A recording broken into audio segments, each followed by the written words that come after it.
Et cette ténacité, je pense que elle doit être chevillée au corps. Mais je pense que ça, c'est en soi. Je veux dire, cette ténacité de dire, moi, je vais aller au bout, je vais rien lâcher. Bonjour, bienvenue dans Business Lab, le podcast. Je suis Pamela Ehanga et dans Business Lab, on parle d'entrepreneuriat. Chaque semaine dans Business Lab, nous abordons un thème clé de l'entrepreneuriat avec un entrepreneur ou un expert à nos côtés. Le but étant de vous aider à passer à l'action avec des clés et des conseils pratiques et concrets prodigués par des personnes qui sont elles-mêmes déjà passées par là.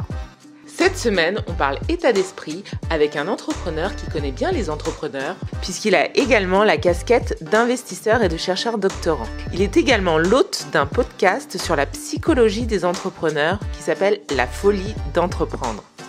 Alors, faut-il être fou pour entreprendre ? Qu'est-ce que ce fameux mindset ? Comment l'avoir ? Peut-on le développer ? Si oui, comment ? En un mot, est-ce que l'on est entrepreneur ou est-ce qu'on le devient ? Et surtout, qu'est-ce qui fait qu'on le reste ? Bonjour Aram. Bonjour Aram Attar. Bonjour Pamela, bonjour à tous. Bonjour. C'est pas facile on va se tutoyer, c'est pas facile de te décrire en une phrase parce que tu es aussi entrepreneur. Tu as fondé Teach Me, qui est une plateforme de e-mentoring. Tu es toi-même aussi professeur à HEC notamment. Tu as aussi la casquette d'investisseur. Donc, comment toi, tu te définis par rapport à tous tes métiers ? Et d'ailleurs, c'est intéressant parce que je ne sais pas si je me définis comme un entrepreneur, parce que pour moi, l'entrepreneur, il a toujours eu une entreprise avec des salariés, etc. Et d'ailleurs, certains des invités sur mon podcast me disent la même chose. Et puis, depuis quelques temps, je me dis, mais non, en fait, entrepreneur, c'est un état d'esprit, comme tu le dis très bien. C'est quelqu'un qui entreprend, donc qui va de l'avant. Alors, il y a une notion de risque qui doit être présente ou pas. Bon, moi, je n'entreprends pas dans un cas très risqué parce que, bon, je ne vais pas te raconter effectivement ma vie en long, en large, en travers, mais je travaille aujourd'hui 80% de mon temps sur Teach Me Academy et le podcast. Tu as fondé Teach Me Academy il y a combien de temps ? Il y a 3 ans, quand ma fille est née, je me suis retrouvé avec 3 semaines de congé pâtes. Ma belle-mère, ma mère, ma femme à la maison. Donc moi, j'avais du temps libre. Personne ne voulait me voir, je ne voulais pas avoir dans les pattes. Et du coup, j'ai une amie psychologue, psychanalyste qui m'a dit que j'ai créé un deuxième enfant. Donc j'ai créé Teach Me Academy.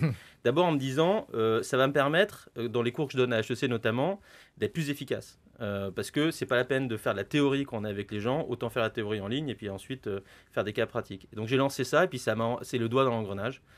J'y ai pris goût et puis j'ai fait aussi toutes les erreurs que je disais aux autres de ne pas faire.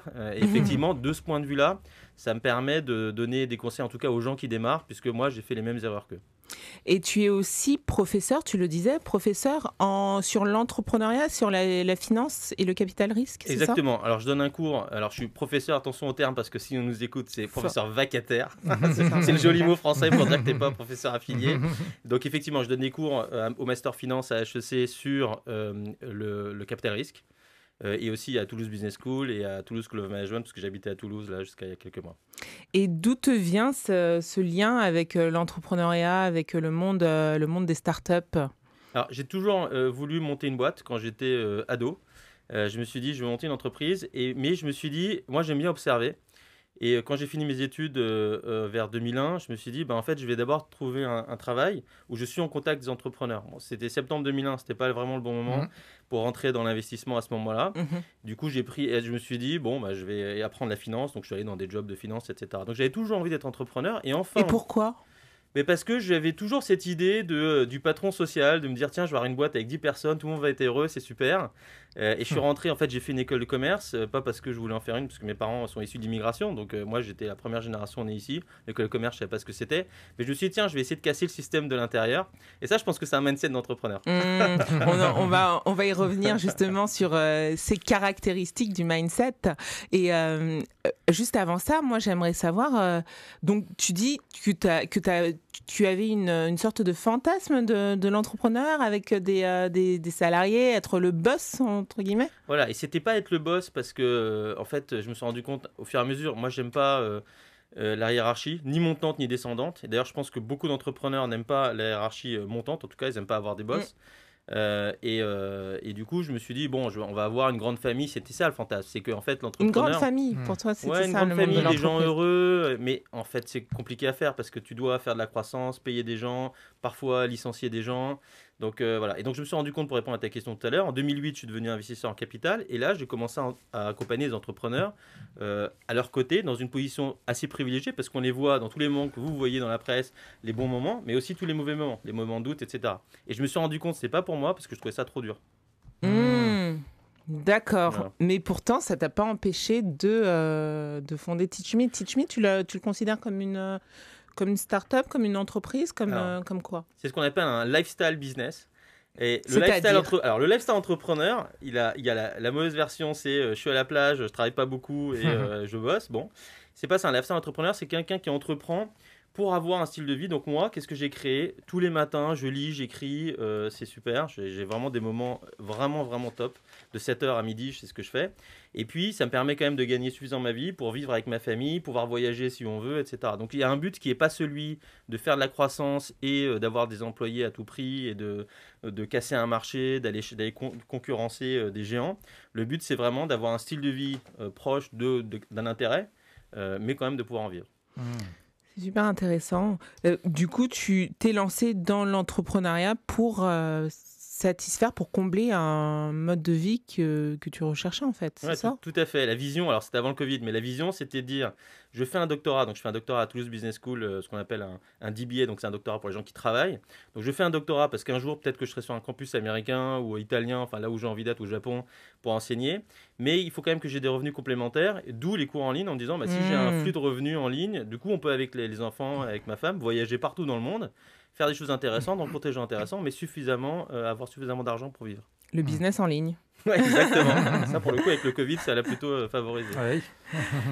On va revenir sur la thématique du jour, mais juste avant ça, chaque semaine, je demande à mon invité 3 mots sur l'entrepreneuriat. Et nous, on aimerait savoir, Aram, qu'est-ce que l'entrepreneuriat t'inspire en 3 mots? C'est pas très... ça va pas être très original, mais je pense que c'est joie, peine et ténacité. Joie, peine. Ouais. Peine. La peine, oui. Ah oui. C'est vrai que quand on écoute, parce que tu as aussi un podcast sur la psychologie des entrepreneurs, ton intro, elle fait un peu peur, quoi. Et tu t'appesantis beaucoup sur les côtés négatifs de l'entrepreneuriat. Est-ce que tu peux justement nous en dire un peu plus? Pourquoi la peine?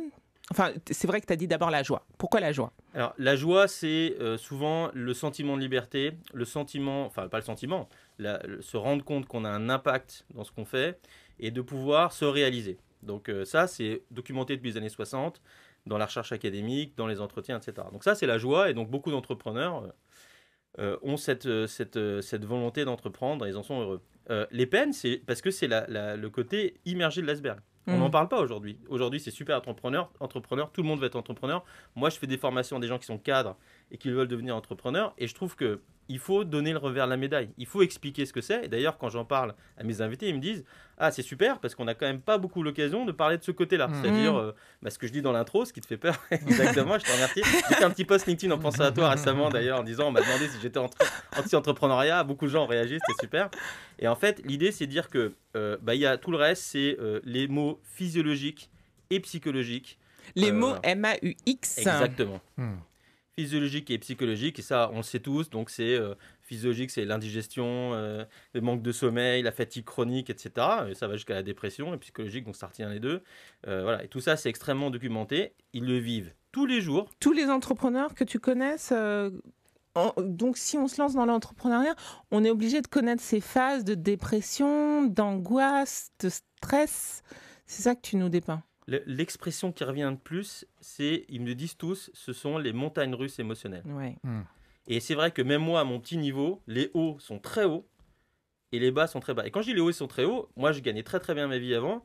Le jour où j'ai vendu mon premier cours à 47 €, c'était un cours par SMS sur la plateforme, je pense que j'étais plus heureux que quand j'avais fait un deal à 10 millions 2 ans avant. Ouais. Les hauts sont très hauts parce que c'est ton truc à toi. Ouais. Par contre, les bas, c'est les doutes. Il y en a forcément parce que c'est pas linéaire une trajectoire d'entreprise. C'est par à-coup. Et donc, il y a forcément des moments de doute où ça marche pas. Et heureusement, parce que c'est ce qui fait qu'on se remet en question. Ouais.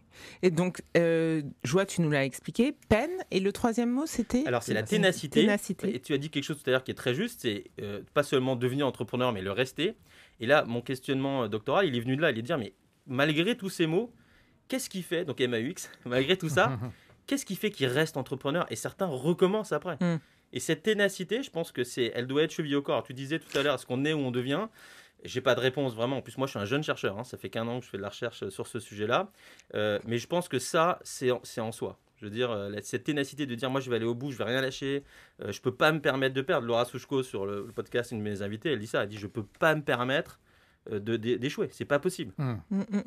Ténacité ou masochisme? Ouais. ou tu vois, c'est déni. Ou effectivement, tu as raison. Non, mais ce sont les questions que je me pose. En tout cas, merci et bravo pour ce challenge réussi. On va passer au thème de l'émission. Donc, on parle cet après-midi de mindset, d'état d'esprit, pour ceux qui veulent parler vraiment en français, puisqu'on a un mot. L'état d'esprit de l'entrepreneur. Est-ce que ça veut dire que l'entrepreneur est une espèce à part ? Est-ce que c'est pour être entrepreneur, il faut vraiment avoir quelque chose de différent. Qu'est-ce qui va distinguer par exemple un entrepreneur d'un salarié? Est-ce que ça se joue dans le mindset? Ouais, je vais te répondre en citant les gens à qui je parle et mes expériences. Mais donc c'est juste un point de vue. Je dis toujours, quand je forme les gens, je donne juste un point de vue. J'ai pas la vérité. Mais souvent, ce sont des gens qui te disent, j'étais pas à ma place. Ils parlent beaucoup de ça. C'est-à-dire que j'ai toujours remarqué, quand j'étais salarié, je n'étais pas à ma place. Et quand je suis devenu entrepreneur, j'étais à ma place. Tu vois ? Et donc, je pense que c'est des gens qui sont différents, un peu marginaux. Si tu regardes, il y a des recherches qui sont faites sur est-ce que les entrepreneurs ont plus de maladies d'attention disorder, par exemple, d'hyperactivité que les autres, etc. Donc, je pense que c'est souvent des gens qui ne sont pas à l'aise dans un environnement conformiste. D'accord. Donc, c'est un peu des zèbres, ça veut dire des hauts potentiels, ça veut dire que... Est-ce que ça se joue à quoi? C'est une caractéristique innée? Je ne veux pas cracher sur les salariés, parce que moi, d'abord, j'étais salarié pendant 13 ans, donc j'ai fait les deux. J'ai fait une moitié de carrière salarié et pas. Il y a des gens très haut potentiel dans le salariat. L'entrepreneur, il n'a pas de cadre. Il va créer son cadre. Et donc, il doit être à l'aise avec d'abord l'incertitude. Donc là où je reviens sur la gestion de risque, ce sont des gens qui arrivent à gérer l'incertitude par quelque chose qui est contre-intuitif. C'est que c'est des gens qui ne voient pas le risque comme toi et moi, on va le voir. Pourquoi ? Parce qu'ils ont ce qu'on appelle la surconfiance, overconfidence. Et donc, ils se disent, non, mais ça, c'est pas risqué parce que moi, je peux le résoudre, ce problème-là. Donc, c'est pas des gens qui prennent des risques pour eux. Ça c'est quelque chose, je sais pas si tu vois, c'est la différence. Alors, il y a une propension au risque. Ça veut dire que le risque ne leur fait pas peur comme tout un chacun, c'est ça ? Ils voient pas le risque comme toi et moi parce que pour eux, toi, par exemple, tu vas dire, bon, demain, je vais créer une application qui permet à des gens de se déplacer en appelant un chauffeur, Uber, tu vois. Toi, tu dis, bah attends, c'est super risqué. Est-ce que les gens vont accepter ? Est-ce que les taxis vont pas m'attaquer, etc. L'entrepreneur qui lance ça lui dit, bah non, c'est pas risqué parce que moi, j'ai tout ce qu'il faut pour arriver à le faire. Mais au début, on n'a pas tout ce qu'on veut. Enfin, moi, je me mets à la place d'un porteur de projet. OK, il a son idée. On en a parlé avec Ismaël Zouetom. J'ai mon idée, mais rien ne prouve que j'ai tout pour être sûr que ça va fonctionner, en fait. Exactement. Mais c'est ce qui fait que toi et moi, on n'est peut-être pas des entrepreneurs. Je sais pas. Je te permets pas. Non, mais c'est vrai. Ce que tu dis est très vrai. C'est-à-dire que là, tu es sur un domaine factuel. Tu dis, je sais pas factuellement si j'ai ce qu'il faut. Ouais. Énormément d'entrepreneurs. C'est une conviction, c'est ça ? Exactement. C'est une conviction. Chevillé Ils ont au cette corps. confiance qu'ils vont y arriver. C'est un des traits particuliers. C'est un dans les 3-4 traits principaux qu'on retrouve chez à peu près tout le monde. Bien sûr, la recherche académique, elle généralise. Mais c'est cette surconfiance. C'est pas un excès de confiance. Enfin, ça peut être un excès de confiance parce que finalement, on n'avait pas ce qu'il fallait. Mais c'est vraiment une confiance en soi que j'essaie de creuser dans le podcast, justement. Justement, en fait, on a un exemple grandeur nature du côté des États-Unis, c'est Elon Musk. Avec, je pense que toutes les idées qu'il a, ça dépasse complètement le cadre et ça paraît irréaliste, en fait, quand ça n'existe pas. Oui, mais là, est-ce qu'on n'est pas dans l'idolâtrie, en fait? Est-ce qu'on ne se crée pas une image de super-héros que l'entrepreneur est un Elon Musk, et un Steve Jobs, un Mark Zuckerberg, mais il y a juste des entrepreneurs qui veulent juste faire leur business et... et pas forcément sauver le monde ou Je suis entièrement d'accord avec toi. D'ailleurs, je me place rarement, j'essaie de pas me placer sur le bon et mauvais entrepreneur, le bon et le mauvais chasseur, parce que c'est ce que je dis quand je forme les gens. Je dis, ils viennent tous. Moi, je fais des formations, notamment autour de la levée de fonds. Et en fait, je leur dis, la première question, c'est est-ce que vous avez besoin de lever des fonds? Quel type d'entrepreneur êtes-vous?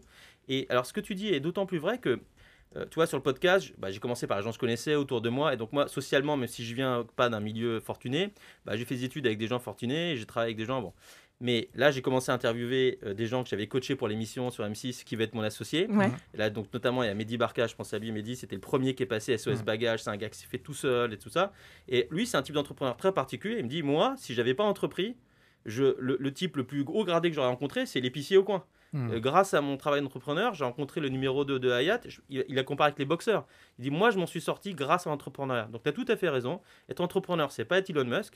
C'est prendre un risque, aller de l'avant, se créer un job peut-être. Mehdi, du coup, maintenant, il emploie des gens en plus.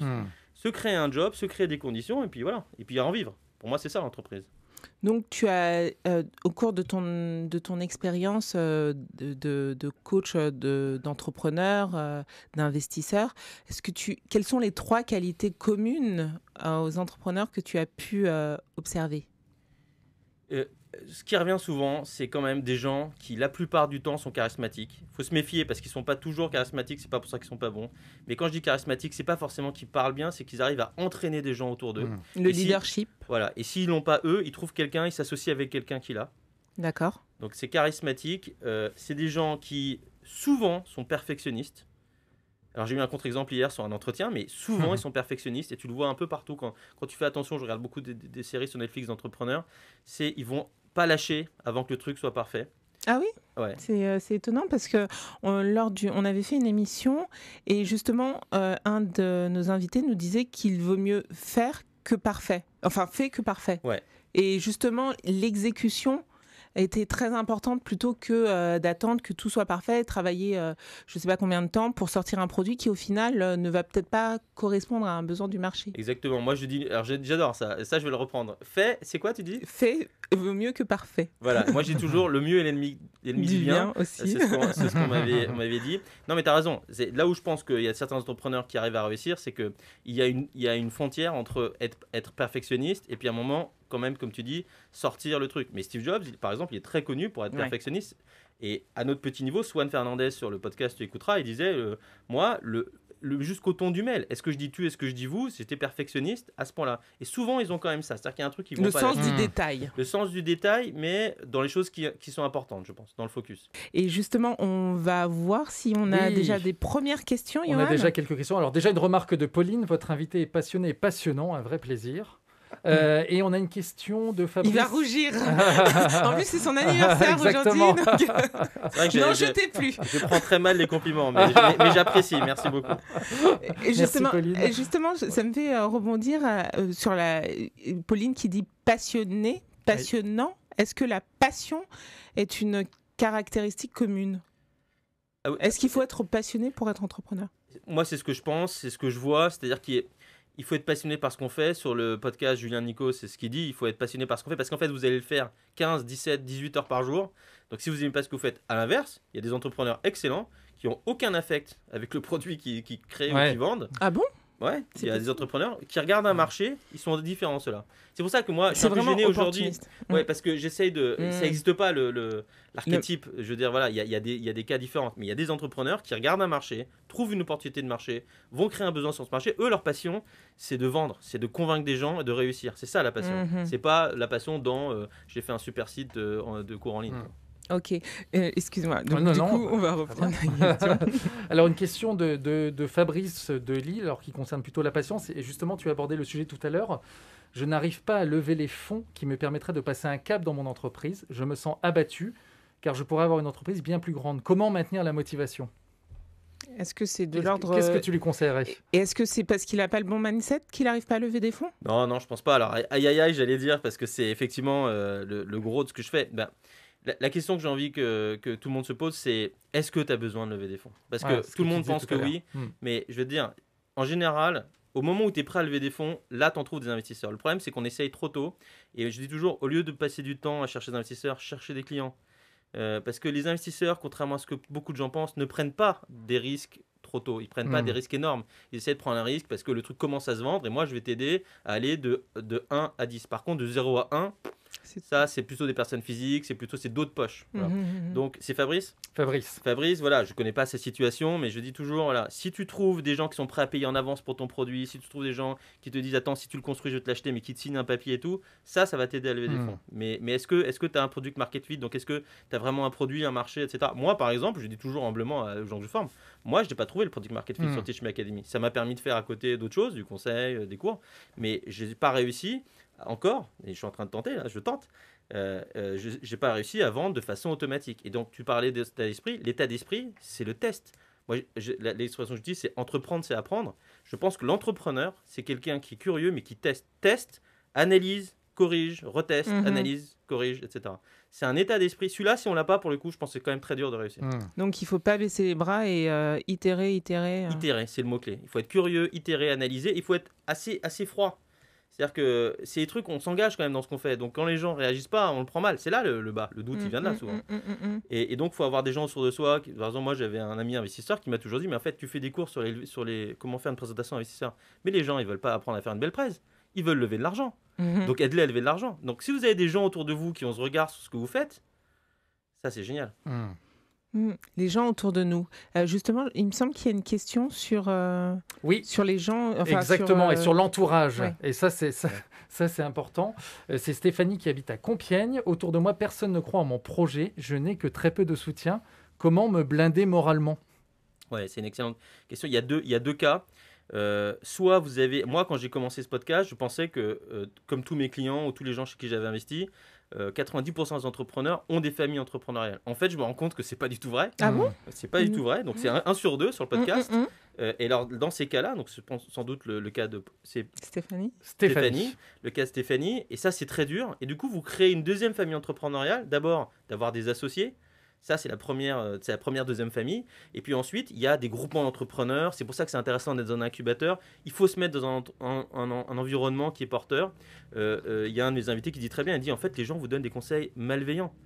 Ils disent que tu ne vas pas y arriver, tu devrais faire ci, tu devrais faire ça. Parce qu'en fait, ils projettent leurs angoisses, leurs propres peurs, c'est ça ? Exactement.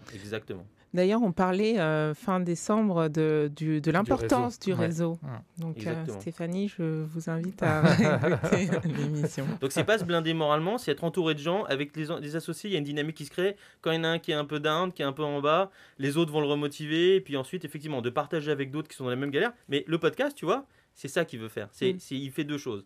Un, c'est dire à des gens qui veulent se lancer, attention, il y a quand même tout ça à savoir, tout le côté un peu revers de médaille. Deux, si tu es en train d'entreprendre, tu n'es pas seul. Les autres, même ceux qui ont réussi, ils ont les mêmes galères que toi. Par contre, voilà ce qu'ils ont fait pour y arriver.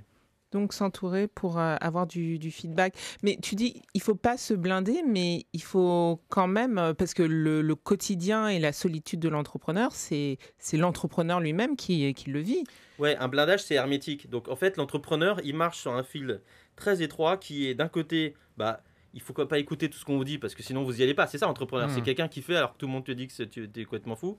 De l'autre côté, il faut avoir suffisamment d'écoute. Tu vois, comme le conseil que je te donnais, quelqu'un à qui tu as confiance, qui est légitime, qui te dit quelque chose sur ton business, qui te fait réagir. Ça, il faut quand même réussir à l'avoir. Et c'est très dur.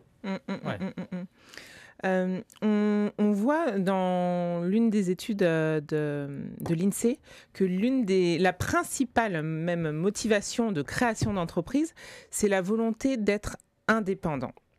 Et de nos jours, l'accès à l'entrepreneuriat est de plus en plus facilité. Mais est-ce que pour autant, tout le monde peut être entrepreneur ? Écoute, moi je pense que non. Mais encore une fois, les vrais entrepreneurs ne m'écouteront pas et iront quand même. En revanche, je pense que c'est bien d'entreprendre. C'est-à-dire que le premier investisseur de France, c'est le Pôle emploi, il faut quand même leur dire. Et donc, ces 2 années que vous avez pour entreprendre, même si ça ne marche pas, que vous retournez dans le salariat, vous ne serez jamais la même personne. Et ça, tu vois, c'est marrant parce que pas mal de mes invités reprennent ce point-là. Donc, je pense que c'est bien d'entreprendre. Après, ce n'est pas pour tout le monde d'être entrepreneur, je ne pense pas. Par rapport aux peurs que ça suscite, Par rapport aux qualités qu'il faut, je disais, d'être capable de tenter, tester, de toujours être là-dessus. Et puis par rapport, effectivement, il y a des gens qui gèrent très très mal l'incertitude, le moment de doute, ça les fait déprimer, ils en dorment plus, c'est compliqué quand même. Ouais. Alors, j'ai une question là-dessus d'ailleurs de Natalia qui dit « J'ai vraiment un mental fragile. Comment faire pour le faire grandir? Existe-t-il des formations ?» Donc justement, est-ce qu'elle peut être entrepreneuse et est-ce qu'il existe des formations pour l'endurcir finalement? Oui, puisque tu disais tout à l'heure qu'on ne naissait pas entrepreneur, donc ça peut s'apprendre. Alors, j'ai dit que je ne savais pas si on est entrepreneur ou si on le devient. À mon avis, il y a des qualités qui sont innées, mais je suis encore trop jeune chercheur. Et c'est le but de ma recherche doctorale. Donc, j'espère que tu me réinviteras dans 3 ans quand j'aurai fini. Alors, moi, je ne suis pas un gourou, donc je ne veux pas répondre à Natalia n'importe quoi, mais je l'engage. Alors, je ne fais pas de la pub, c'est à écouter le podcast, à parler des entrepreneurs, à regarder sur YouTube, à écouter ton émission, parce qu'elle va se faire une opinion. Elle va se dire, bon, est-ce que j'ai ce qu'il faut ou pas? Ouais. Et puis, je veux dire, au pire, tente. Tant que tu ne mets pas en danger toi-même, les gens qui sont autour de toi sur un plan psychologique et physiologique et financier bien sûr, tente, je veux dire, et puis au pire, c'est pas grave. Ça par contre c'est une autre qualité, la résilience, qu'on appelle la résilience, tout le monde en parle, etc. C'est quand même ne pas y arriver et rebondir. Et moi je sais que par exemple, j'ai toujours tenté des jobs, j'ai jamais eu ce que je voulais, je fais des stages dans des trucs que j'ai pas eu, etc. Est-ce que je suis pas arrivé à faire mon objectif à la fin qui est de devenir investisseur? Je suis arrivé quand même, mais de façon détournée. Et ça c'est une qualité des entrepreneurs, c'est qu'ils arrivent finalement ils arrivent au bout, mais par des chemins de traverse quand c'est pas une ligne droite. Ouais.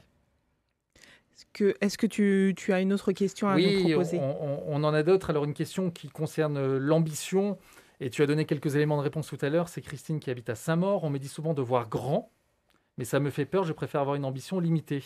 Qu'en pensez-vous? Est-ce que ça, c'est un entrepreneur mindset, ça, hein, de dire je veux voir limité? D'abord, Christine, elle est à Saint-Maur, c'est des gens bien, c'est là où j'ai fait mes études. Non, mais c'est le mot limité. Si ce qu'elle veut dire, c'est attends, moi, j'ai pas envie d'avoir 100 millions de chiffre d'affaires, elle a raison. Si limité, ça veut dire je veux faire quelque chose à ma taille qui me corresponde, elle a raison. Ouais. Voilà, on n'est pas tous, comme tu disais très bien tout à l'heure, on n'est pas tous à vouloir changer le monde. On veut déjà parfois changer juste soi-même et la famille qu'on a autour de nous, c'est suffisant. Ouais. Ce que je trouve intéressant aussi, c'est que tu animes une formation qui s'appelle l'IoT Valley, où tu commences justement par quel type, par un test, une sorte de confrontation des apprenants, à savoir quel type d'entrepreneurs ils sont. Donc, la connaissance de soi, c'est vraiment le starting point de l'entrepreneuriat. En tout cas, il faudrait que ce le soit. Tout à fait. Alors, l'IoT Valley, c'est Cluster Objets Connectés à Toulouse. Donc ça, c'est une association qui a très bien fonctionné, qui a plein de startups autour des objets connectés. Et ils font tous les mois, il y a 3 jours de formation qui s'appelle Startup Bootcamp. Et j'anime le dernier jour. Alors, ils sont toujours surpris, les entrepreneurs. C'est souvent des gens, ils ne sont pas entrepreneurs, c'est des gens qui sont cadres et qui veulent se lancer ou qui viennent de se lancer. Et ils sont surpris parce que moi, mon thème, c'est tester son marché. Et je commence par pourquoi les startups meurent. Oui, pourquoi les startups meurent. Voilà, donc, exactement. Il faut être blindé. Je mets le truc, voilà. Ouais. Et ensuite, je leur sors un article de 1996, donc ça date quand même, de Harvard Business Review, d'un type qui a écrit ça, Amar Bidé, qui dit quel type d'entrepreneur êtes-vous? Pourquoi? Parce que ça conditionne le type d'entreprise que tu vas créer. Si tu veux avoir 5% d'une boîte qui fait 100 millions, tu développes pas ta boîte de la même façon que si tu vas être tout seul, sans salarié, comme moi, en lifestyle entrepreneur. Et donc, je les pousse à ça et j'adore parce que, peut-être parce que moi en fait, ils viennent me voir aussi pour des levées de fonds et ils me disent, mais toi, tu vas lever des fonds. Je dis, mais moi, jamais je vais lever des fonds, jamais. C'est comme le médecin qui prend pas les médicaments qu'il prescrit. Parce que je sais ce que c'est et c'est un mode qui me convient pas. Après, il y a des gens qui adorent, c'est ce qu'ils veulent tenter. Le fameux go big, go home, c'est-à-dire moi je vais lever des fonds, je vais tout casser. Si je casse ma boîte, c'est pas grave, j'en ferai une autre. Mais je veux tenter cette aventure-là. Super. Mais c'est 1% des boîtes créées dans le monde, en France, aux États-Unis, 1% des boîtes qui lèvent des fonds. D'accord. 1%. Ouais. Et ce qui est intéressant aussi dans ton propos, c'est qu'il existe autant d'entrepreneurs que de personnalité en fait.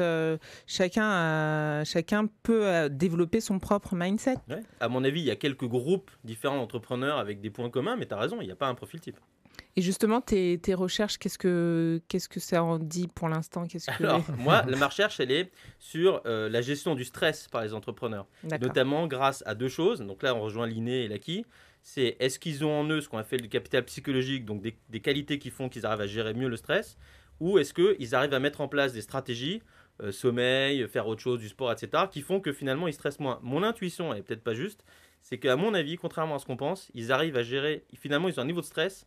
De tolérance au stress, c'est ça? Il y a des conditions, voilà exactement, il y a des conditions de stress qui sont bien supérieures à d'autres jobs.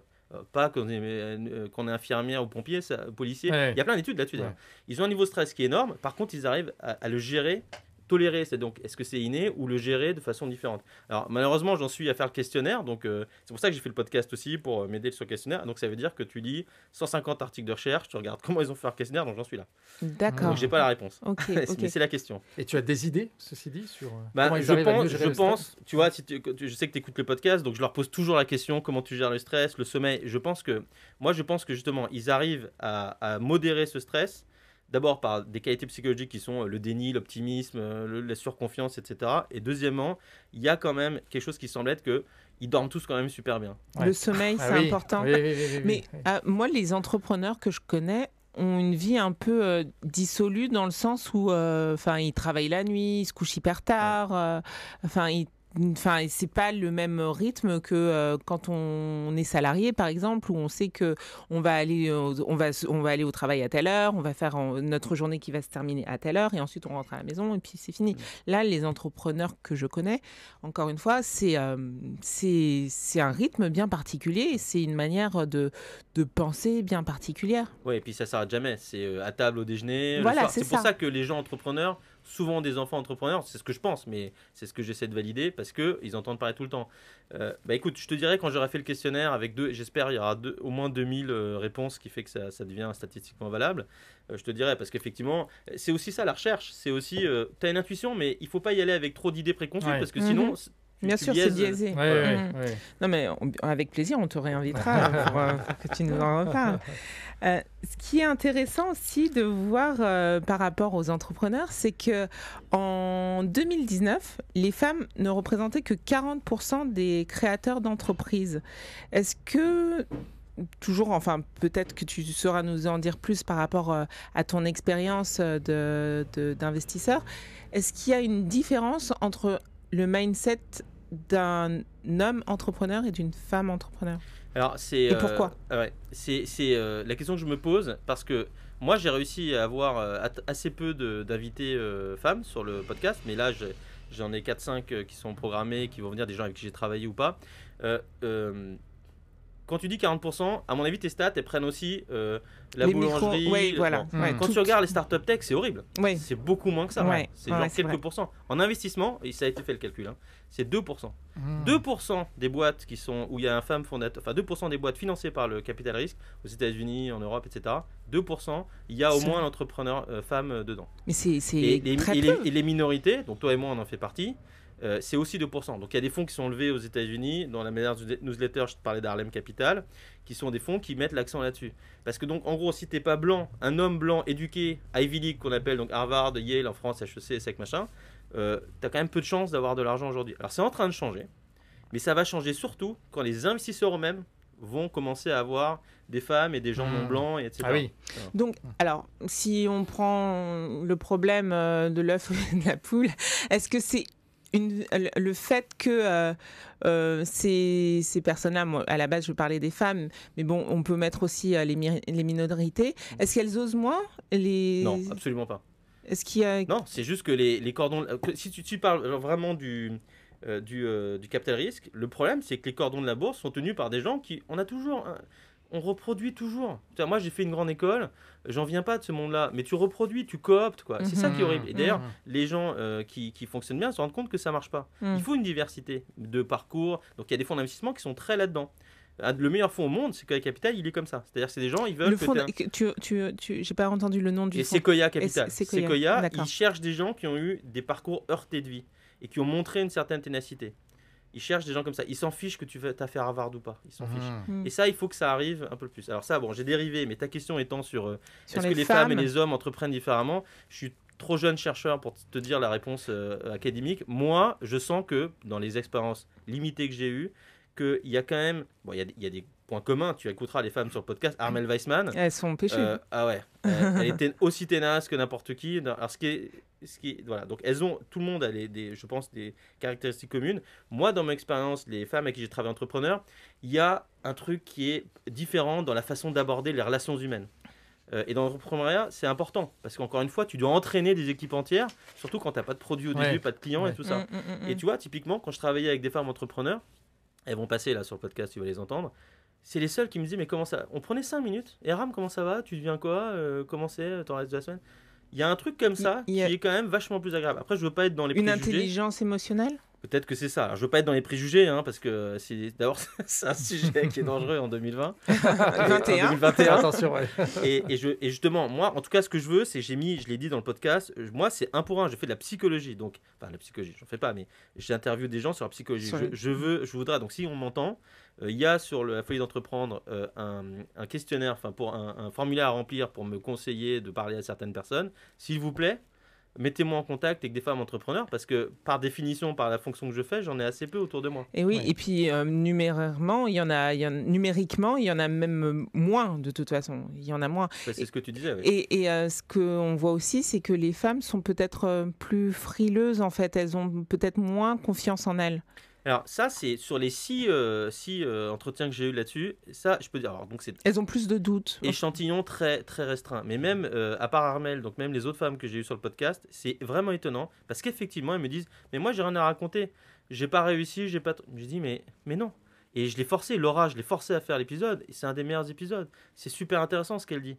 Et ça, c'est vrai que j'ai reconnu ça. Et donc, par contre, un des meilleurs entretiens que je l'ai eu, il n'est pas enregistré parce qu'elle n'a pas voulu. Parce qu'elle m'a dit ça, elle m'a dit je t'appelle parce que je l'avais invité la personne, et elle m'a dit non je veux pas passer parce que tu sais je pense que je suis pas légitime. On a discuté 2 heures, elle m'a fait le meilleur podcast qu'on aurait pu faire et elle s'est pas enregistrée. Le syndrome de l'imposteur. Ouais exactement, peut-être, je sais pas. Et comment on combat ça? J'espère en ayant plus de femmes sur le podcast. Je pense beaucoup, en anglais on dit role model. Exactement, merci. Je pense beaucoup à ça, je crois beaucoup à ça parce que je sais pas si tu as regardé, il y a une émission sur Netflix avec David Letterman qui est un talk show américain, et il y a Melinda Gates, la femme de Bill Gates, qui dit ça, qui dit en fait le fait c'est que quand tu vois des gens qui ont réussi, des femmes qui ont réussi par exemple, ou des gens qui sont pas des blancs etc qui ont réussi, mais en fait tu te dis moi aussi je vais y arriver. Et j'espère que c'est ça qu'on espère faire sur le podcast. C'est qu'en donnant les histoires. Voilà, toi aussi, tu vois. On va y arriver. Est-ce qu'on a une autre question, Yoann? Oui, on a une question. Justement, tout à l'heure, tu parlais, Pamela, des entrepreneurs qui ont énormément de choses à faire. Donc, c'est Farid de Rueil-Malmaison. J'ai toujours 1000 choses à faire. Je suis sollicité de toutes parts et je perds toujours de vue mes objectifs. Et justement, on revient sur le mindset. Donc, sa question, comment faire pour rester focus sur l'objectif final? Alors, moi, j'ai le même problème que Farid. Tous les matins, alors il y a des gens qui disent qu'il faut faire la veille. Tous les matins, je me dis, qu'est-ce qui va apporter la valeur aujourd'hui? Et malheureusement, je me retrouve perdu à faire des bouts de pages de sites web que personne ne va regarder. Ça, c'est la question clé. Je pense que c'est vraiment un des clés de la réussite. Une clé. Je ne pense pas que ce soit la psychologie. Oui, je ne pense pas que ce soit du mindset. C'est plus de l'organisation. Exactement. La gestion du temps et de la discipline. Qu'est-ce que je vais faire qui a créé de la valeur? Et la valeur, c'est quoi? La valeur, c'est finalement pour l'entrepreneur, c'est de vendre. Ouais. Qu'est-ce qui va m'aider à vendre? Moi, j'ai fait des trucs, j'ai passé des nuits, je me suis fait un zona ophtalmique parce que je me réveillais à 3h du matin. Je l'ai fait, donc je te dis, j'ai fait toutes les erreurs. Alors que je disais aux gens, voilà, tu as fait attention. Bon. Donc, j'étais arrêté pendant 2 semaines. Voilà, je me levais la nuit, enfin, c'est horrible. Et finalement, faire des trucs, personne n'a jamais vu, personne. Bon. Donc, en fait, il faut vraiment tout le temps, tous les jours, plusieurs fois par jour, se dire qu'est-ce que je fais aujourd'hui. Et après, c'est de bien s'entourer. Donc là, quand on est comme moi, tout seul à tout faire, bon, c'est pas possible. Oui, mais question discipline, justement, c'est encore plus difficile tout seul, je pense. Ouais, exactement. Parce que personne qui te. En plus, t'as plutôt tendance à aller vers ce que t'aimes faire. Ce que t'aimes faire et pas forcément ce qui apporte de la valeur. C'est vrai. Et justement, dans tes coachings, est-ce que tu motives les gens? Est-ce que tu crois justement à ça? Tout à l'heure, on parlait des gourous, que tu n'étais pas un gourou et que tu te méfiais des gourous. Mais est-ce que ce ne serait pas l'une des clés pour conserver un mindset? On a dit s'entourer, mais est-ce qu'il n'y aurait pas aussi le coaching, le développement personnel? Ouais, tout à fait. Moi, je crois beaucoup. En fait, je me suis rendu compte, pourquoi je suis venu là, c'est que quand je me suis lancé en 2012 à mon compte après ma première aventure d'investisseur, je me suis rendu compte qu'assez vite, on arrivait sur des points psychologiques. Alors que moi, on m'appelait pour des levées de fonds, des négociations de vente, etc. Et donc, je pense que le coaching qui arrive à reconnaître qu'il y a des difficultés ou des blocages qui sont mentaux, et pas juste technique, je pense que c'est un beau coaching. Donc effectivement, le développement personnel, encore tous les jours, je parle à des amis qui sont cadres, qui se sont fait aider. Les entrepreneurs, malheureusement, ils le font pas toujours assez, ils appellent ça un mentor. Donc ceux qui réussissent souvent, ils ont 3-4 mentors autour d'eux, des gens qui ont réussi, des gens à qui ils ont confiance et à qui ils parlent souvent. Mais tout à fait. Ouais. Et je pense que c'est pas que technique. C'est pas que comment tu fais pour être focalisé sur les bonnes têtes. C'est aussi de reconnaître dans l'écoute, d'écouter les blocages. Et même dans les négos, je me rends compte maintenant avec l'expérience, c'est fou. Je me dis, mais je fais des négos avec des gens qui ont des grosses boîtes, etc. Et je me dis, mais ouais, il y a ça, ça et ça, c'est ça qui le bloque. Et donc, une fois que j'ai compris, je pense qu'il faut avoir de l'empathie quand on est entrepreneur aussi. Mais quand on a compris ce qui bloque, on arrive à négocier, on arrive à quelque chose. Ouais, et tu parlais de mentor, ça me fait penser à Teach Me. Du coup, c'est une plateforme de e-mentoring. Tu peux nous expliquer quelle est la vocation, c'est de décrocher des subventions, des financements? Ouais, alors je peux t'en parler mieux maintenant que j'aurais pu il y a 6 mois. J'ai testé des trucs qui marchaient pas. Et justement, tu as vraiment choisi le terme e-mentoring. Est-ce que tu peux nous en dire un peu plus? L'idée de Teach Me, tu vois, je veux dire les erreurs que tu fais. L'idée de Teach Me, c'était de dire, ma vision, c'était, je vais gagner de l'argent en dormant. Ça veut dire quoi? Tu mets des contenus en ligne, et puis les gens les font, payent pour faire des contenus, et puis toi, tu gagnes de l'argent sans faire grand-chose. Du e-learning? Ouais, du e-learning, mais c'est une erreur, parce qu'en fait, ce que les gens veulent, c'est le contact personnel avec toi. Du coup, le e-mentoring, c'est quoi? On a 2 streams. On aide des gens soit à lever des fonds, soit à devenir investisseurs. Parce que moi, je forme des investisseurs. Et justement, j'essaie de leur donner un peu ces idées d'empathie, etc. Et donc, tu as 2 streams, des programmes de 8 à 10 semaines. Tu as toujours un contenu en ligne, vidéo, des choses à lire, etc. Et après, tu as des points de contact avec moi tout seul ou avec moi en groupe avec les autres. Donc là, on va lancer par exemple un accélérateur 1er février. On a 2 startups US. Je suis hyper content parce que pour le coup, ça marche, c'est bien. 2 startups US, une startup en Inde, des startups en France, Luxembourg et au UK. Et du coup, on va lancer pour la première fois ça. Et il y a plein de choses en commun qui se passent pour pouvoir avancer. Parce qu'il y a un autre truc qui est important quand tu es entrepreneur, c'est que comme tu as beaucoup de choses à faire, si tu n'as pas un point de contact régulier avec quelque chose à faire et tu sais que tu vas être comme à l'école quelque part, tu sais qu'on va te dire où est-ce que tu en es, ben en fait, tu n'avances pas. Tu as toujours autre chose à faire. Ouais. Est-ce que toi, justement, tu as un coach? Ouais. Toi, ouais. Ouais, moi j'essaye de faire. Tu te fais accompagner, ouais. Moi j'essaie. Alors, est-ce que moi j'ai un coach? Ouais. Oui, pardon. Alors moi j'ai des mentors. Ouais. J'ai un monsieur que j'adore qui s'appelle Nicolas de la Morinière que j'espère avoir un jour dans le podcast, qui était un des partenaires là où je travaillais, qui me donne des leçons de vie, de boulot, etc. C'est des gens que je regarde travailler, donc oui, j'ai des choses comme ça. Mais sinon, moi, j'ai pas un coach personnel. J'ai des gens avec qui j'adore discuter. Voilà. Oui, il faut vraiment commencer par soi et savoir, gagner en clarté et trouver la personne qui peut nous accompagner, que ce soit l'entourage ou un mentor, pour avancer vers nos objectifs. Exactement. Et tu vois, par exemple, le vendredi après-midi, j'ai dégagé mes après-midi, j'ai des créneaux d'une demi-heure que n'importe qui dans le monde peut prendre. Et j'ai des start-upers en Inde, en Uruguay, enfin au Mexique qui m'appellent. Et mon challenge, mon défi, c'est qu'en 30 minutes, il faut que je lui donne Alors, il me donne sa présentation investisseur, je la lis un peu en direct. C'est en 30 minutes d'avoir ce que tu viens de dire. De leur dire une chose qui va changer, qui va les aider à lever des fonds, qui va changer leur façon de penser. Donc ça peut être des gens que tu vois régulièrement, mais ça peut être aussi quelqu'un que tu as rencontré une fois et qui va te dire un truc qui va changer ta façon de voir les choses. Et tu as sans doute accompagné des entreprises licornes? Est-ce que j'ai accompagné des entreprises licornes? Ouais, on peut dire ça. Non, pas forcément. J'ai bossé avec des boîtes qui étaient extrêmement succès, ouais. Mais bon. Et est-ce qu'il y a une différence dans le mindset? Parce que c'est quelque chose qui fascine. En fait, j'ai rarement accompagné. J'en ai accompagné certains dans la durée, mais souvent je suis arrivé au moment où il fallait vendre, il fallait faire quelque chose. Donc je sais pas comment ils étaient ces personnes-là. Plutôt là où sont les gens que j'accompagne aujourd'hui sur le podcast par exemple. Mais dans le podcast, il y a des gens qui ont vendu 2 boîtes, qui ont réussi, etc. Et ils ont les mêmes traits que les autres. Hein. Je veux dire, c'est juste que je pense qu'ils se connaissent un peu mieux, ils ont un peu plus d'expérience, de vécu. Mais vous écouterez, c'est le podcast 2 ou 3, c'est Philippe Leclerc. Philippe, c'est un entrepreneur à succès, il le dit pas, il a les mêmes traits que les autres.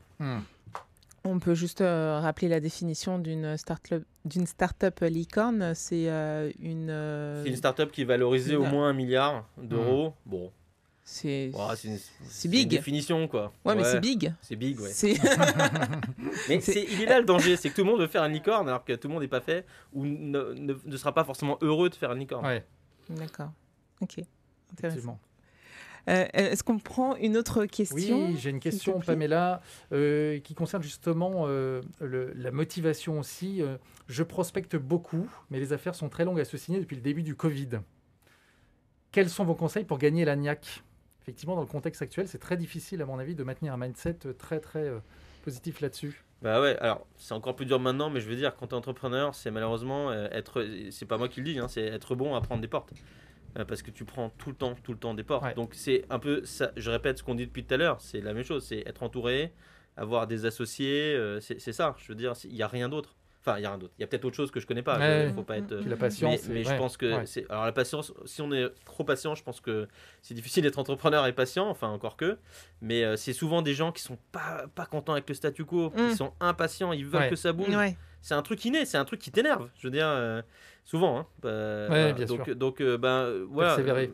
Malheureusement, et persévérer, c'est facile à dire, mais je pense que c'est vraiment l'entourage. Arriver à avoir des gens qui disent non, mais continue, regarde, ce que tu as fait, c'est bien, maintenant tu peux peut-être changer ça, tu peux faire ça. Il faut vraiment avoir un regard extérieur sur ce qu'on fait parce qu'on est très vite la tête dans le guidon. Quoi. Ouais. Et je renvoie aussi notre ami qui a posé la question à Ouais. l'émission Entreprendre en temps de crise Oui, qu'on voilà. a fait Exactement. avec exactement. Alexis Bohème. Et savoir qui se était réinventer aussi, effectivement, Tout dans à la fait. période actuelle. Et puis après, j'ai envie de dire, bon, la ténacité c'est bien, mais tu vois, j'ai écrit un article sur le blog de la folie d'entreprendre, c'est que c'est là où c'est le dangereux. Parce qu'il y a un moment, ce qu'ils disent les Ah oui, entrepreneurs, c'est c'est le ça. super pouvoir, tu vois, c'est que on est tenace, et je donne un exemple d'un entrepreneur aux États-Unis. Le problème, c'est qu'à un moment donné, on passe de la fatigue à la dépression, on passe de la ténacité au déni maladif, Ouais. et là, on se met en danger sans s'en rendre compte. Donc parfois, faut abandonner, quoi. Je veux dire, Et- c'est ça que j'essaie de dire. Ouais. Et quand est-ce c'est quoi le déclic, c'est quoi le signal qui doit nous alerter sur le fait qu'il faut arrêter? Moi, Ou qu'il faudrait dans mon cas passer à personnel, autre c'est ton chose. corps qui te dit d'arrêter. Donc le zone of ophthalmique, c'est ça, c'est un truc où ton corps te dit. Donc maintenant, quand je me réveille à 3h du matin et que ça m'arrive plus d'ailleurs, mais je m'autodiscipline en me disant j'arrête. Mhm. 19h, 20h, paf, j'arrête, je me force à arrêter. Je pense que ton corps, c'est ta première limite. Voilà. Plus écouter son corps. Ton corps, et puis de toute façon, malheureusement, c'est d'y arriver un peu plus tôt. Donc moi, ce que je recommande aussi, que ce soit de la méditation, de l'hypnose, un psy, de la psychanalyse, etc., c'est super important d'avoir aussi d'être suivi comme ça. Pour se rendre compte. Il y a quelqu'un qui vous connaît bien, qui dit attends, tu sais quoi, là, je pense que tu as un petit danger. Ouais. Le self-care. Ouais, c'est le cas, très bien. Pour les entrepreneurs, c'est important, alors que c'est souvent sous-estimé. Ouais, et d'ailleurs, c'est intéressant, ça s'entend sur le podcast parce que je coupe un peu, mais il y a des entrepreneurs, ils sont pas habitués à parler d'eux. Il y en a certains qui y arrivent mieux que d'autres parce que je sais, ça se sent. Ils ont un psy, ils ont quelqu'un à qui ils parlent régulièrement Ah, oui. parce qu'ils se connaissent beaucoup mieux. C'est marrant. Ouais, Ils ont ouais. cette introspection. Cette introspection. Et je pense ouais. que ça devrait être généralisé. Coluche disait le pinard, ça doit être obligatoire. Ça devrait être obligatoire. Et je sais pas si, encore une fois, méditation, hypnose, ce que tu veux, du sport. Mais il faut avoir des prendre moments. ce temps Ouais. pour déconnecter un petit peu de. Et ouais, de ce d'introspection, quotidien. avoir un retour aussi. C'est pour ça que la méditation, on monte un peu tout seul. Mais la psy, c'est bien. Parce que d'avoir quelqu'un qui vous parle, ou des groupements d'entrepreneurs, mais d'avoir quelqu'un qui te regarde et qui te dit attends, tu sais quoi là, t'es peut-être en danger. Ouais. C'est très intéressant. Alors, on parle de mindset, d'état d'esprit depuis le début de l'émission. Et le mental, je pense que c'est comme un muscle. Ça se travaille, non? Tu es d'accord avec moi? J'adore l'image. J'adore l'image. En tout cas, Johan, tu as un livre à nous conseiller justement Ouais. dans cette optique-là qu'il faut lire absolument. Can't Hurt de David Goggins. Voilà, Can't Hurt Me, donc Can't Hurt traduction, pardon, Vous ne pouvez pas me blesser de David Goggins, publié aux éditions Lioncrest Publishing, donc aux États-Unis. C'est un livre qui explique et qui peut donner un élan et donner vraiment des recettes sur comment muscler son mental. En fait, pour son histoire, David Goggins, il a une enfance terrible, échec scolaire. Pauvreté, contexte familial difficile, l'obésité, la dépression. Il a fait 2 interventions cardiaques après ses 20 ans. Ouais, on croirait écouter l'introduction du podcast. Ah ouais. Et c'est là où ça devient intéressant, justement, et comme les podcasts, c'est que Avant la trentaine, il a eu un électrochoc et à force de volonté, de discipline, il a perdu 50 kilos en 3 mois. Il s'est mis au sport, il est ultra-marathonien, il arrive à faire 4000 tractions d'affilée, un peu plus que moi. Et surtout, il est rentré dans les forces spéciales. Ouais, exactement, il est rentré dans les forces spéciales américaines. Donc, et pour rentrer dans les forces spéciales américaines, ce sont des concours vraiment du top du top. Donc en fait, j'ai extrait 2 préceptes dans son livre que je vais vous décrire. C'est 1, ne jamais choisir la facilité. Donc pour lui, pour David Goggins, souffrir, c'est grandir. Et souffrir, c'est muscler son mental. En fait, ce qu'il explique, c'est que le mental nous empêche d'aller très très loin parce que lui, il sait exactement ce qu'on veut, ce qu'on aime et ce qu'on n'aime pas, nos peurs, nos craintes. Le mental ? Le mental, exactement. Et donc, connaît nos limites, en fait. Voilà, et si on arrive dans une situation qui devient inconfortable, notre mental nous dit stop, on va rester dans la zone de confort. La fameuse. Voilà, la fameuse.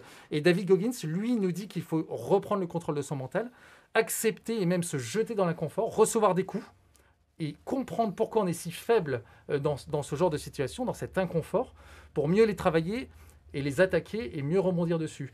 Et ce qui va permettre de repousser la zone de confort. En fait, pour lui, les situations inconfortables d'aujourd'hui deviendront confortables demain. Il faut vraiment souffrir, se mettre dans des situations inconfortables pour pouvoir réussir et justement muscler son mental. Ça fait un peu masochisme, c'est un peu ce dont on surtout parle. Que je pense qu'effectivement, pour faire ce qu'il a fait, tu pourras regarder le livre, les photos, il a une transformation incroyable. Je pense qu'effectivement, il a beaucoup souffert, notamment sur certaines épreuves sportives, où il a terminé les pieds en sang, avec des fractures au niveau des chevilles, le dos en vrac, mais son mental lui disait il faut finir. Parce qu'il avait un objectif, c'est un peu exactement. Ce que tu disais, Aram, quand tu posais la question pourquoi les entrepreneurs continuent alors qu'on connaît les mots et qu'ils les connaissent. D'ailleurs, tu disais masochisme, je ne connais pas la définition. Je pense qu'il y a quelque chose d'aimer se faire mal. Oui, c'est ça. Ils n'aiment pas ça. C'est-à-dire que souvent, les entrepreneurs, quand je leur pose la question, ils me disent, mais même parfois, ils me disent tu as un sentiment de liberté, mais finalement, je suis prisonnier de ma boîte. Ils n'aiment pas ça. C'est-à-dire qu'ils n'aiment pas souffrir. Ce n'est pas du masochisme, c'est vraiment qu'il y a quelque chose qui est plus fort en eux. Voilà, qui est plus fort. Peut-être, c'est ça que je voulais. Au début, c'est la recherche que je voulais faire, mais finalement, je n'arrive pas à le prouver. Mais peut-être que c'est le sentiment de se réaliser fait que tu supportes tout le reste. D'accord. Peut-être, tu vois. Moi, je pensais que c'est le sentiment de liberté, mais je te dis, il y en a qui me disent, mais en fait, je suis pas libre. J'ai des salariés, j'ai pas de boss, mais je suis prisonnier. C'est l'expression. Il y en a qui me disent, je suis prisonnier de mon entreprise. Et d'ailleurs, pour la réussite, David Goggins, lui, le deuxième précepte que j'ai relevé, c'est croire en soi et visualiser ce qu'on veut obtenir. Donc lui, il s'aide de la visualisation pour rester focus sur son objectif, mais la visualisation, c'est vraiment visualiser ce qu'on veut obtenir, mais aussi tous les obstacles et toutes les difficultés qu'il y aura sur la route. Ce qui permet de ne pas se coucher devant les difficultés parce qu'on sera préparé mentalement, mais au contraire de les gravir, de les affronter et justement d'arriver à son objectif et d'éprouver la satisfaction sur ce sujet-là. Donc vraiment, je vous conseille ce livre, c'est passionnant. Je crois qu'il n'existe pas en français, il est que en anglais. Voilà, il est que en anglais. Ouais. Il existe au format livre audio. D'accord. Et il existe au Kindle et en format papier. En tout cas, ça a l'air passionnant. Est-ce que ça te donne envie de le lire ? Est-ce que tu l'as lu, Aram ? Écoute, moi en ce moment, je lis beaucoup d'articles de recherche académique. Par contre, ça me fait penser à cette expression ce qui ne tue pas te rend plus fort. Mais il y a moi, j'aime bien. Mais c'est très américain, ça. No pain, no gain. Voilà. C'est ça. Mais attends, moi, j'aime bien toujours montrer les différentes facettes d'un sujet, même dans mes apprentissages. Et donc, il y a un comique américain, Norm Macdonald, qui est un des plus grands comiques, qui dit en fait, c'est pas vrai. Ce qui ne te tue pas te rend quand même assez faible. Et je pense que ça correspond peut-être à des gens, ce que dit ce monsieur. Bon, voilà, je dirais, ça peut-être pas à d'autres. Oui. Mais vraiment dans l'idée de muscler son mental. En tout cas, c'est quelque chose qui se travaille, c'est ce que tu disais, c'est comme un muscle. Mais être prêt à sortir de sa zone de confort, bien sûr. Le stress, c'est ça d'ailleurs. Le stress, c'est à un moment donné une situation de danger. Bon, voilà, historiquement, ça vaut olympique, etc. On va se faire manger par un prédateur. Aujourd'hui, il n'y a plus ça. Et donc, le stress vient parce qu'on est en train de sortir de sa zone de confort. Mais le stress à répétition, c'est super néfaste. Le problème, c'est le stress chronique. Mais le stress, là, je suis en train de lire des articles là-dessus, c'est que le stress, effectivement, ponctuel, c'est ce qui fait qu'on fait une super présentation, que là, j'arrive et tu me poses des questions, je suis alerte, parce que dans mon cerveau, je vais me faire manger par quelqu'un si je réponds pas bien. Voilà. Mais effectivement, le stress chronique, le stress chronique, c'est ça le problème. C'est pas le stress par à coup, quoi. En tout cas, merci beaucoup, Johan. C'était super intéressant. Ouais. J'ai hâte de te voir dans ta préparation de ton trail. Oui. La diagonale des fous. On arrive presque au terme de l'émission. Je vais te laisser le mot de la fin, Aram. Si tu as ne serait-ce un conseil à donner aux porteurs de projets et aux jeunes entrepreneurs qui nous suivent dans cette thématique de l'état d'esprit, comment faire pour avoir le bon état d'esprit? Moi, je dirais une seule chose, je disais écoutez, lisez, observez, mais pas trop. À un moment, allez-y et essayez pour vous. Ouais. Il faut passer à l'action. Ouais, parce que si tu écoutes trop, tu fais pas. Et est-ce que tu as un conseil de lecture qui irait dans ce sens-là? Peut-être quelque chose que tu as lu qui t'a aussi aidé, éclairé dans tes recherches? Non. Moi, j'ai vraiment... la somme de tout ce que tu viens de dire, elle est dans ce que je publie. Sur Ouais. la folie d'entreprendre.fr, sur tichmi.academy. La des promo blogs. Il est bon, il est bon. C'est ce que je t'ai mis en sur promo. LinkedIn tout à l'heure, c'est que le bon entrepreneur, il rate pas une occasion. Non, mais tu poses gentiment la question, donc Non, mais je c'est pense très que là, bien. mais C'est je très pense bien. pas qu'il y a un livre à lire pour y arriver. Il y a pas, c'est Ouais. une somme de choses. Parce qu'on cherche toujours quand on démarre, en tout cas, on cherche toujours une recette miracle un Ouais. petit peu. Donc il faut Mais je vraiment. pense que c'est pas le bon état Ouais. d'esprit. Ouais, c'est ça. Il faut vraiment commencer par se connaître et faire son Faut chemin. être en fait. curieux, apprendre exactement, écouter, savoir, comme tu disais très bien, visualiser ce qui va arriver, ce qui peut arriver. Il y a des gens qui me disent ah, ouf, je pensais pas que c'était aussi dur, mais c'est pas pour ça qu'ils veulent arrêter. Et si ça vous fait arrêter, c'est peut-être qu'il fallait pas se lancer. Ou qu'il fallait simplement arrêter. Des fois, c'est très bien aussi, comme tu disais tout à l'heure. On tente, on apprend et c'est un apprentissage qui sera toujours utile, une compétence transférable, comme on dit, dans d'autres métiers, dans Exactement. d'autres phases de sa propre Tant vie. que ça vous met pas en danger, vous et vos proches, de façon financière, mais aussi psychologique ou physiologique, je pense qu'il faut y aller. Est-ce qu'il il y a aussi peut-être d'autres manières d'être entrepreneur? Dans la vie de famille, dans la vie associative. Mais Pour même ne dans pas le salariat, décourager. Intrapreneur. Ouais. Oui. mais même sans être entrepreneur, dans le salariat, il y a des gens qui font leur job comme des entrepreneurs. C'est-à-dire qu'ils vont être charismatiques, créer des choses, mais ils sont C'est vrai. dans une entreprise. C'est même pas un entrepreneur. Un entrepreneur, c'est quelqu'un qui crée une boîte à l'intérieur Dans d'une sa boîte. boîte. Ouais. Non, il y a des gens qui sont entrepreneurs dans la façon d'être. Et comme tu dis, et moi, en ce moment, mon épouse est à la maison. On peut être aussi entrepreneur dans sa vie de foyer. Je veux dire, entrepreneur, c'est entreprendre, c'est aller de l'avant. Ouais. C'est vraiment un état d'esprit et on peut l'avoir sans être à son propre compte. Exactement. En tout cas, merci beaucoup à Ram. Alors, tu commençais la promo tout à l'heure, mais où est-ce qu'on retrouve ton actualité? Dis la promo. Moi, j'en vis pas de ça. Non, mais donc, y a pas de problème. mais justement, pour les gens qui ont envie d'aller plus loin. Alors, c'est lafoliedentrepreneur.fr. Ça, c'est l'entrepreneur, il est convaincu que ce qu'il fait peut aider. Donc, du coup, tout il à en fait. parle. lafoliedentrepreneur.fr et Teach Me. Alors, ça, j'ai très mal choisi le nom. C'est TYTCHME.academy en anglais avec un Y à la fin. La fameuse Teach Me plateforme de Academy. e-mentoring. Voilà. Merci beaucoup à toi d'avoir été notre invité. Merci à vous de nous avoir suivis. Et si ce podcast vous a plu, n'hésitez pas à en parler autour de vous, à le partager, à commenter, à liker et même encore mieux, à nous laisser 5 étoiles. Et pour ne rien rater, pensez également à vous abonner.